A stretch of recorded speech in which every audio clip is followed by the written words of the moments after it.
Хайырлы иртә, Татарстан дәүләт телевидениесенең яңалыклар чыгарылышын башлыйбыз. Студияда Гөлназ Ибрахимова безнең бүгенге чыгарылышта.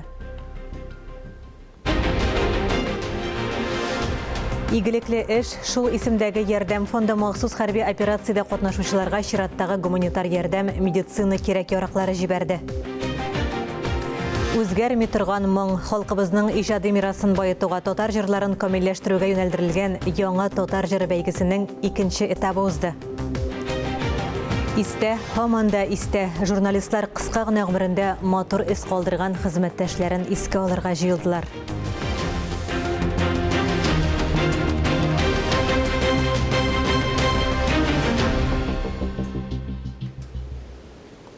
Бүген 1 февраль синоптиклар явым төшемсез булыр дип фаразлый. Көндез бераз кар, урыны белән буран булырга мөмкин. Җил көньяк-көнбатыштан уртача. Көндез 7 градус салкын, юлларда көчле бозлавык саклана. 1 февральдан 40-тан артык төрле түләү һәм пособие индексацияләнә. Бу айлык акчалата түләүләр, йөклелек һәм бала табу буенча пособиеләр, ана капиталы күләме дә арта. Ана капиталы беренче балага 630 мең сум, икенче балага 833 мең. Бу акчаларны еш кына торак шартларын яхшыртуга, балаларны укытуга, ата-аналарның тупланма пенсияләрен формалаштыруга һәм айлык түләүләргә тоталар. Шулай ук инвалид, Бөек Ватан сугышы ветераны, хәрби хәрәкәтләр ветераны, Россия герое, хезмәт герое һәм башка гражданнарга түләүләр артуы да каралган. Халкыбыз гомер буена изге эшләр кылган, матур гамәлләр башкарган. Казанда эшләп килүче Игелекле эш хәйрия фонды тарафыннан махсус хәрби операция зонасында урнашкан госпитальгә гуманитар ярдәм китә. Тулырак Ләлә Зәйнуллина язмасында. Казанның Игелекле эш хәйрия фонды махсус хәрби операция башланганнан алып, хәрбиләрнең гаиләләренә, әтиәниләренә төрле яклап ярдәм чаралары оештыра. Хәзер алар хәрби операция зонасындагы авыр яраланган сугышчылар өчен медицина ярдәме күрсәтү өчен җиһазлар, медикаментлар туплаган. Без инде кичкенәдән күргән сугышның авырлыгын. Шуңа безнең кулда инде ул. Ватан сугышында халык бик каты булышкан сугышка, танкларга акча түләгәннәр, самолетлар сатып алганнар, алтыннарын, байлыкларын биргәннәр, заемнарга түләгәннәр.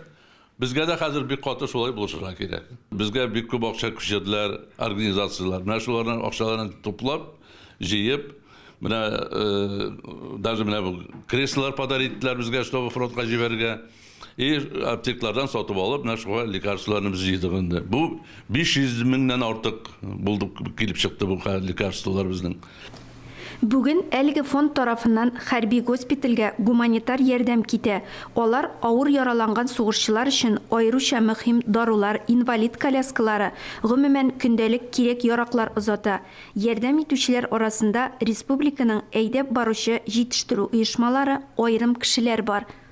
Бик күп дарулар, бик күп медикаментлар, шприцлар, термометрлар, Аллага шөкер, бөтен әйберне җыйдык. Бик күп кеше ярдәм итте. Туганнар, дуслар, күршеләр, якташлар, башка шәһәрләрдән дә акча күчерүчеләр булды. Изгелек ул һәркемнең күңелендә, кем ничек булышала, шулай ярдәм итә. Мобилизация башлануга әлеге эшкә сәнгать әһелләре, артистлар хәйрия концертлары оештырып кушылды.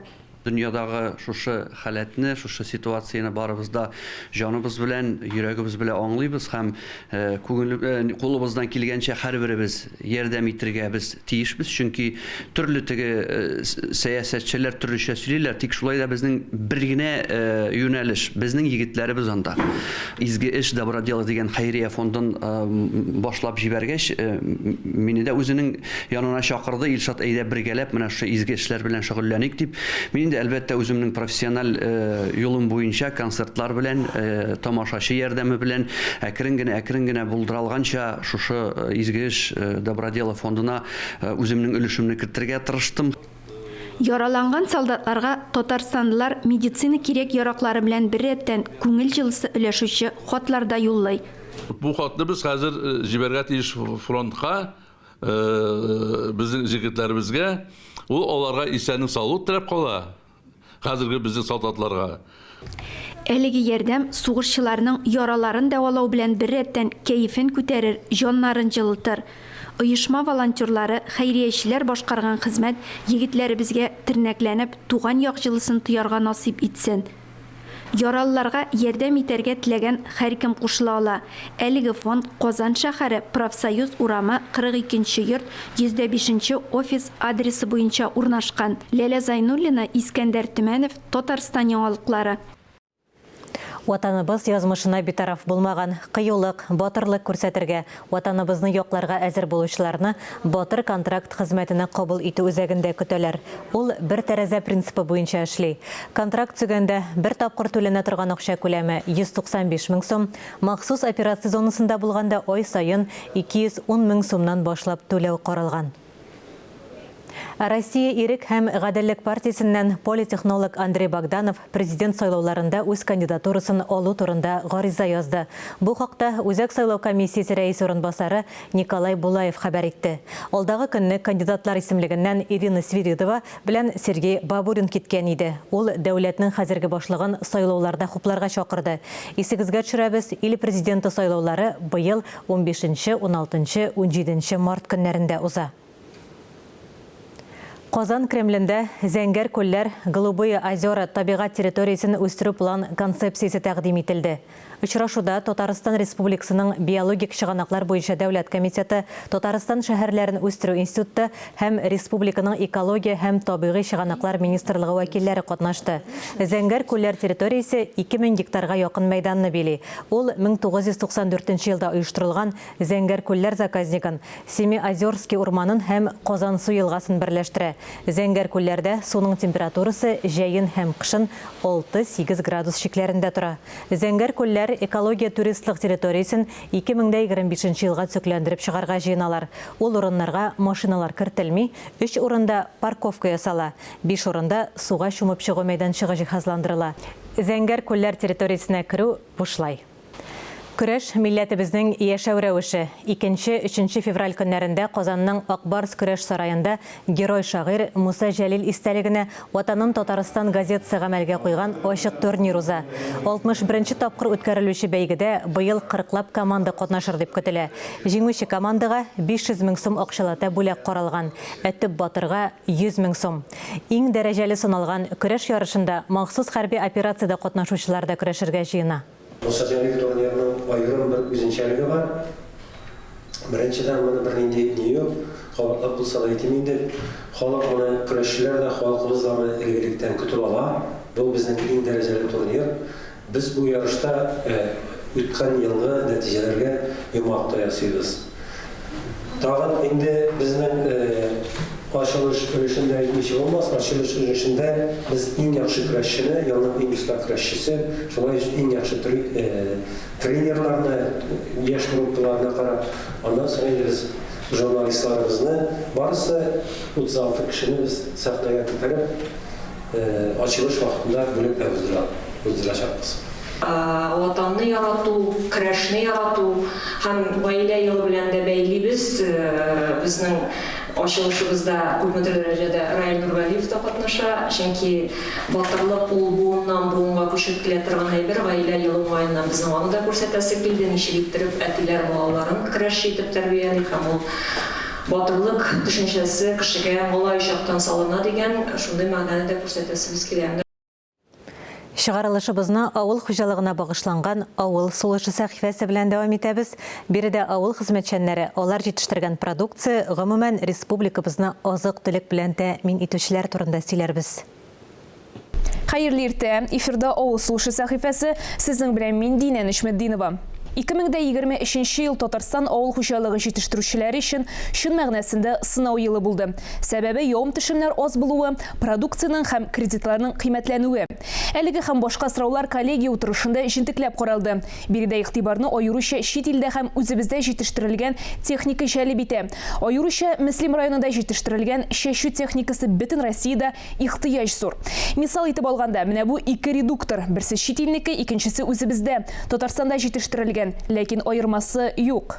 Импортозамещение белән шөгыльләнгәндә без хәзер инде башлаган простой берләрдән, валлардан, втулкалардан, полислардан, всяких кронштейннардан, хәзер инде без более сложный катлаулырак әйберләр ясый башлады. Бу менә без чит илдән гидроцилиндрларны алайдык. Хәзер уже 100% только үзебездә генә ясыйбыз.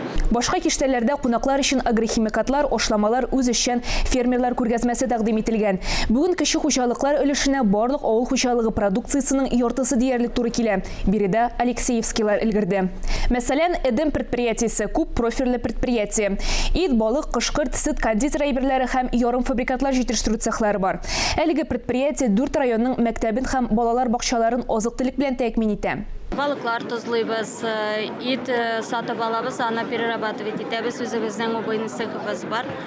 Коллегияда зур булмаган хуҗалыклар һәм ире агрохолдинглар җитәкчеләре җыелды. Агроинвест компаниясе да узган елны яхшы күрсәткечләр белән тәмамлаган. Мурат Чабаров әйтүенчә, быел төп максатларның берсе аграр тармакның нәтиҗәлелеген булдыру.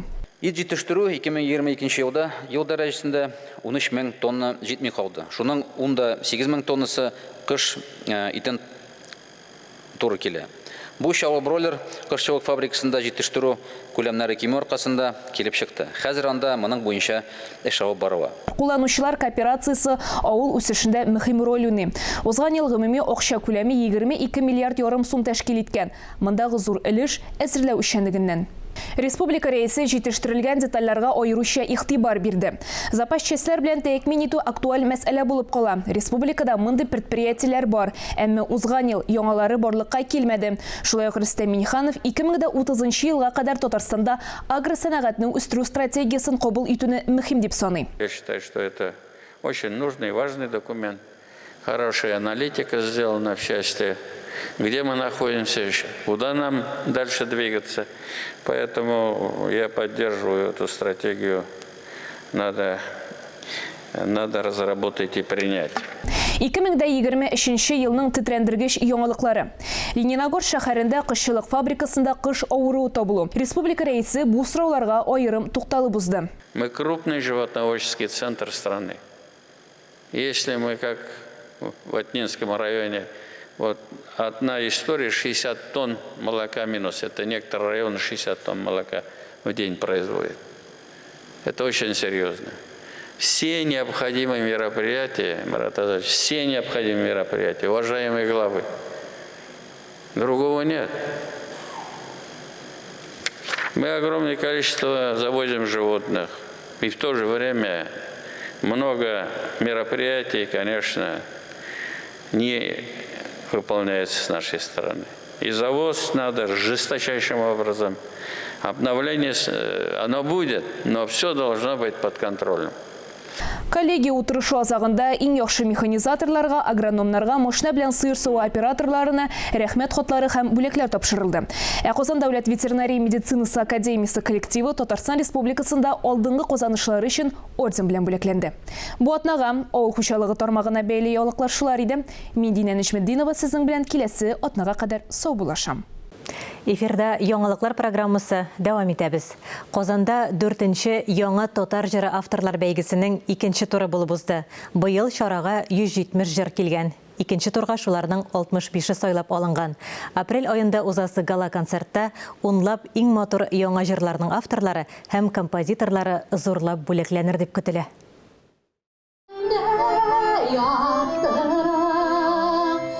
Тере тавыш, баян моңы, бу җырларны әле халык ишетмәгән эксклюзив материаллар. Яңа татар җыры жюри әгъзалары тырыша иң-иңнәрне сайлай. Bunday zor çarаны оештыру җиңел түгел. Аңа бит инде 1 ел буе әзерлек барды. Без ул гаризаларны кабул иттек, аларны тыңладык, алар белән эш алып бардык. Һәм инде иң мөһиме безнең әле иң зур эшебез алда гала концертка әзерләнү. Безнең бит бүген җиңгән җырларны, жюри игътибар иткән җырларны аларны бит әзерлисе бар, сәхнәгә тәкъдим итәрлек дәрәҗәгә җиткерәсе бар. Әмма ләкин бу яктан безнең беренчедән жюри бик тәҗрибәле, менә без күп торасыз. Икенчедән Аллага шөкер biz devletimiz, hükümetimiz tarafından da yaklap табабыз. Bizim bu konkursta biz Medeniyet Ministrliği'yle birlikte bütkeremiz. En tüp yardımını bizge Respublika Reisi Rüstem Nurgaliç Minnixanov күрсәтә. Менә 4-нче ел инде безнең бу конкурс аның ярдәме белән бараны куплау белән. Аңа бик зур рәхмәт. Катнашучылар да елдан-ел арта, географиясы да киңәя бара. 3 ел эчендә конкурска 789 җыр кабул ителгән. Җырлар чит илләрдән, Италия, Чехия, Швеция, Кытайдан да килә. җырлар бик күп, Аллага шөкер. Шигырен дә язалар. Менә халык иҗат итә икән, димәк халык милләт яши дигән сүз бит инде. Менә язмый башласалар нишләрбез? Шуңа күрә язулар өчен рәхмәт. Һәм инде мондый конкурслар кирәк. Безнең фольклор белән булырга тиеш, сугарылган тиеш җырларыбыз. Шуңа күрә минем тыңлавым җырларны сөйләп алам менә шундый безнең татарча булсын дип. Тегниндер ритмик структуралар үзгәрешләр булырга тиеш түгел дип әйтмим. Ә менә татарча булсын, ритмикасы да булса да, ләкин ул татарча булсын. Бәйгедә тәҗрибәле авторлар белән бер рәттән әле генә иҗат дөньясына аяк атлаганнар да көч сынаша. Шуңа да биредә катнашу зур үрләр яулау юлында мөһим этап булып тора. Biz bu konkursta бәя бирәбез оригиналь музыкага, оригиналь текстка. Башкаручы мөмкин менә бу конкурс вакытында бер кеше җырларга, инде концертта, гала концертта бөтенләй икенче кеше җырлавында ишетергә мөмкин бу җырларны. Зөлфәт Зиннуров юлчы җыры белән тамашачының күңеленә үтеп кирсә, туган авылым җыры белән Ренат үзенә каратты. Җырын ул чит илдә хезмәт иткән вакытта авылын сагынып язган. Мин ерак җирләрдә хезмәт иттем. Шулай хезмәт иткәндә үземнең авылымны, әти-әниләрне сагынып, күңелемнән чыккан җыр инде, менә шулай дип яздым мин аны. Җиңүчеләрне быел да күләмле бүләкләр көтә. Беренче урынга 200 мең сум, икенче урынга 150 мең, өченчегә 100 мең сум. Иң яхшы композитор һәм авторларны 18 апрельдә үтәсе гала концертта күрә алачакбыз. Миләүшә Мусина, Ринат Сахибгәрәев, Татарстан яңалыклары. Иҗат кешеләре арасында кыска гына гомере эчендә атылган йолдыздай үз артыннан мәңге сүрелмәс якты эз калдырып китүчеләр байтак. Шуларның берсе журналист Рәйхана Шәйхиева. Теләче районы Олы Мәтәскә авылында гомере фаҗигале рәвештә өзелгән Рәйхана Шәйхиева истәлегенә йолдыздай атылган гомер дип исемләнгән шигырьләр җыентыгы тәкъдим ителде. Йылады күңелләр тетрәнеп, ярадан әрнеде йөрәкләр. Әгәр исән булса, төркемебез белән җыелып иҗат кичәсенә кайтыр идек. 26 ел элек Ураза гаете иртәсендә олы юлда машина бәрелешкәннән соң арабыздан мәңгелеккә китеп барган Рәйхана Шәйхиева белән бергә укыдык. Үзе белән бергә тумый калган кызы да вафат булганын ишеткәч, Рәйхананы танып белүчеләрнең генә түгел, чит ят кешеләрнең дә үзәге өзелгән иде. Шуңа да бүген аны искә алучыларның яшь аралаш сөйләве аңлашыла. Үземне белгәннән бирле без аның белән җитәкләшеп, икебез бер төс итеп киенеп, агылы белән тагылы булып, узыша мәктәп китапханәсендә китаплар укып, мәкаләләр, шигырьләр язып, бер партада утырып, гел бергә үстек. Һәм инде мәктәпне бетереп Казанга баргач та ул журфакка керде. Мин актерлар әзерләү бүлегенә, Мәдәният институтына, онда да без бер дә аерылмадык. Рәйхана Шәйхиева Казан дәүләт университетының журналистика, социология һәм психология факультетын тәмамлаганчы ук Теләче хәбәрләре газетасына эшкә урнаша. Укыганда ук каләме үткен иде дип искә алды остазы. Ул бик актив иҗат итте. Газеталарда, без вакытта әле үзебездә мәгърифәт газетасында эшлибез дә, ул безнең практика базасында, ул практикага да килде һәм шунда үзен бик үткен каләмле иҗатчы итеп күрсәтте. Искә алу кичәсен хәер-фатиха биреп башлап җибәргән Илнур хәзрәт шагыйрьләрдән сүзнең хикмәт белән чыкканын тагын бер кат искәртте. Әлбәттә, кичә барышында Рәйхананың әле моңа кадәр бер кайда да басылып чыкмаган шигырьләре шактый яңгырады. Аларда аның яшәү фәлсәфәсе, үз язмышы ярылып ята. Без Рәйхана белән яш кына укырга барганда тукталышка кадәр шигырьләр сөйләшеп бара идек инде. Ул хәтта шигырь сөйләмәгәндә дә аның тел байлыгына үзенә дә әйткәнем булды. Син бик күп китаплар укыйсың ахыры диеп, хәзер туганнарның истәлекләрен укыйм да 5 яшьтән китапханәгә йөргән икән. Әдәби итеп, матур, камил итеп сөйләшә иде. Әнә шундый шигъри җанлы, нечкә күңелле Рәйхананы ничек якын итмисең ди, төркемебез белән ярата идек. Минем бүлмәдәшем яшьтән без аның белән беренче курстан ук бергә танышып, бер бүлмәдә тордык. Рәйхана ул минем өчен үрнәк. Менә мин хәзер аны уйлыйм, олыгая башлагач, Рәйхана безнең өчен үрнәк булган, аңардан гыйбрәт аласы булган.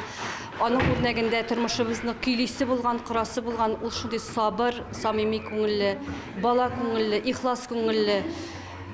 Кешеләрдә бернинди дә начарлык күрми торган, чиста күңелле, кыз иде. Без аны шул хәтле сагынабыз. Рәйхана ул туган җанлые беренче чиратта шуны әйтәсем килә. Һәм менә аның күңеле шул кадәр нечкә иде. Һәм ул бер кашан да кеше турында начар әйберләр сөйләми иде. Әле берәр нәрсә әйтә башласак та, кызлар алай түгел бит ул, шундый кеше иде бит ул дип безне төзәтеп куя иде. Чынлап да үрнәк булырлык шәхес иде. Менә без аны сагынып искә алабыз. Рәйхананың шундый кыска гомерендә без аның белән шушылай аралашып, дуслашып калганыма мин чын мәгънәсендә горурланам. Һәм менә Рәйхана ул миңа шундый тормышның мәгънәсен аңлатып калды шикелле. Самими, риясыз кешеләрнең гел яхшы сыйфатларын гына күргән Рәйхана язмыш сынауларына ничек түзде икән дип хайраннар каласың. Әнисен ул бөтенләй хәтерләми. Әтисе һәм аның өчен җан атып торган туганнары тәрбиясендә үсә. Biz 5 бала үстек бит инде гаиләбездә. Мин 4нче бала, Рәйхана 5нче бала иде. Шуңа күрә без Рәйхана белән бик якын, сеңлем белән бик якыннар идек. Без аның белән сердәшче дә идек. Без аның белән бөтен серләребезне сөйләп, шатлыкларыбызны уртаклашып, кайгыларыбызны уртаклашып яшәдек. Шуңа күрә ул миңа бик якын иде. Рәйхананың язмышын Олы Мәтәскә халкы яхшы белә. Хәтта үләсе көнне авылдашына ярдәм иткәннән соң гына юлга чыккан. Олы җанлы ярдәмчел икәнен бик күпләр искә алды.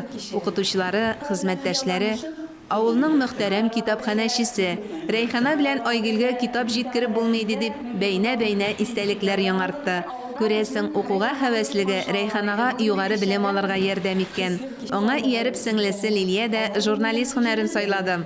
Рәйхана апа дигәндә инде ул минем иң өлкән апам буларак күз алдына килеп баса, ул шулай иде. Без инде сеңлем белән менә икебез бер туган, ул безнең инде өлкән апабыз иде инде безнең. Ул безгә сары йомшак нәни писнәкләребез дип, писнәкләрем минем дип эндәшәдер. Кая гына бармасын, кайда гына йөрмәсен, ул безгә һәрвакыт нинди генә матур әйберләр алып кайтмыйдыр, киендерәдер ул безне. Шундый тәмле ризыклар пешерәдер. Искә алу кичәсендә катнашучыларның чыгышлары Рәйхананың үзе кебек ихлас булды. Үзелеп яраткан укучым, бер укучым. Төп оештыручы Айгөл без бирегә күңелсезләнеп утырырга түгел, Рәйхананың рухын шатландырырга, китабын тәкъдим итәргә җыелдык дисә дә, урыны белән йыладык та, кайбер чыгышлар елмайтты да.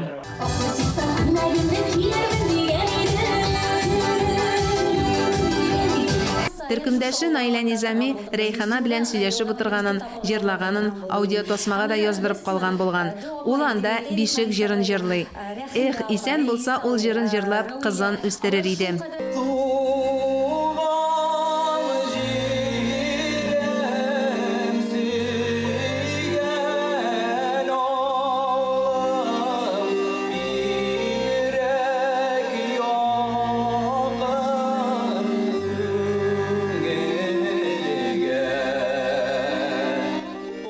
Берәр чара үткәрә башласаң, катнашучы булырмы, тамашачы килерме дип аптыраган заманда яшибез. Әмма Рәйхананы искә алу кичәсендә Мәдәният сарае шыгрым тулы булып, халык 4 сәгать буе кымшанмый да утырды. Бу кичәне оештыручыларга, башлап келүчеләргә, аның сабакташларына, туганнарына бик зур рәхмәт. Рәйханабыз каләм тота башлаганнан бирле көндәлекләр язган. Алар кыз бала күңеленә хас булганча шул кадәр эчкерсез, җылы, ара-тирә шигырьләр дә очраштыргалый. Алары әле җыентыкка керми калган.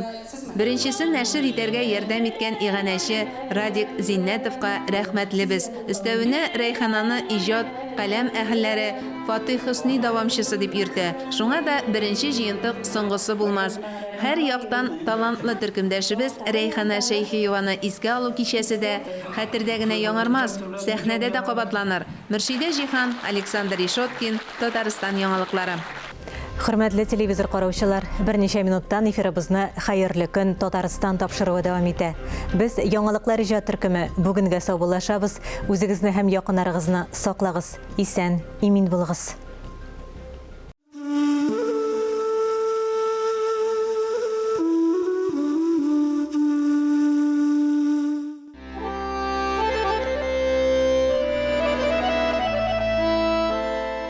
Йөрмәгән күпме сукмаклар бар, мин эчмәгән шишмә сулары. Бер тапкырда барып карамаган йолдызларның кече зурлары. Мин күрмәгән янартаулар сулай, мин шуммаган елга диңгезләр. Бер көн килеп, горур тауларны да тузан итеп бәлки тигезләр. Тыңламаган күпме кошлар җырын, күпме таңнар минсез атканнар. Мин туганчы ничә гасыр буе офыкларга учак якканнар. Мин белмәгән күпме серләр яши, пышылдавы агач урманның. Их, ачасы килә бер пәрдәсен, дәвер булып төшкән томанның. Бу дөньяның ифрат күптер сере, санап чыгу кемгә кирәктер. Бу дөньяның иң серле җире күкрәгендә янган йөрәктер.